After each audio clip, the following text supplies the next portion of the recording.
It's Kyle with Youngstown Historic Fencing. Wanted to talk to you today about the Shoukat battle kilt. There's been a demand for cut-proof fabric kilts in the market for HEMA for a while now, and Superior Fencing already has one out, and then Shoukat has just released his. As a full disclaimer, I didn't pay for this one. This was sent to me just for purposes of reviewing, and I had a chance to put it on and fight with it a little bit this weekend. Keeping in mind this is a first version of a battle kilt, I expected there were going to be a few critiques. Now for comfort, perfect. I was wearing it this weekend. It was very, very hot outside and I was thankful to have it. So as far as comfort, it's very lightweight.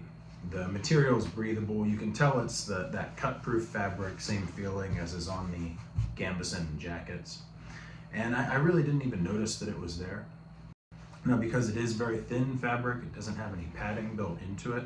I did get a couple of bruises on the thighs, but I often do wear armored undershorts anyway, so that's not really an issue. And in future models, I understand there's going to be padding available on the front aprons, which I may or may not use, but should be helpful. For the construction, I do like the quality of material.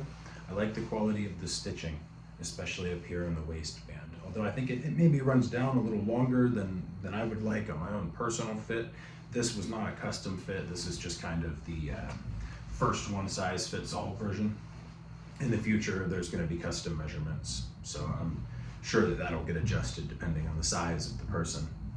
But the quality of the stitching is solid. Now, one critique that I've already relayed to Shoukat is that the pleats are a little bit too shallow, so this ends up causing them to unfurl at the bottom. So for a kilt, we want these to be real thick, almost fingers depth per pleat. That's what's going to help keep it weighted enough that it stays down and doesn't come up on you. And it's going to keep those pleats nice and crisp all the way down to the bottom. So that was one major issue, but that I guess is already going to be addressed in the next versions of this. The other thing I would like to see a little different, the belts. They're very thin, they're very nice, but the quality gives me some concerns that over time I'm going to end up having to replace these. It's just a very light kind of pleather. So I would definitely suggest maybe some heavier leather on the belts. Otherwise, as far as kilts go, not too bad. So this one, it wasn't sized specifically for me, so it's a little bit long, but even in fighting with it this weekend, didn't really have any issues. If anything, it just provided more leg coverage. Now, that brings me to safety.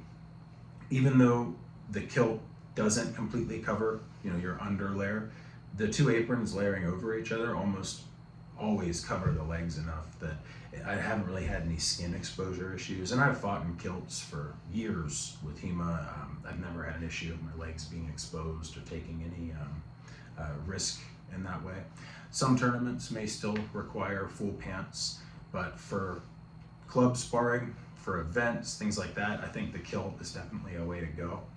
I'm looking forward to seeing how these turn out in the future, especially as he gets the custom tartan and plaid material available and addresses some of the critiques with the depth of the pleats, the sizing, and then the belts. Otherwise, for the price, and this is I think $50 or less, this is a fantastic kilt, especially for a first version that I'm more than happy to continue to fight in.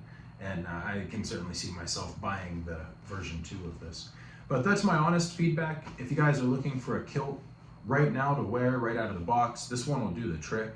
And then some of the customization options in the future should make it an even better purchase.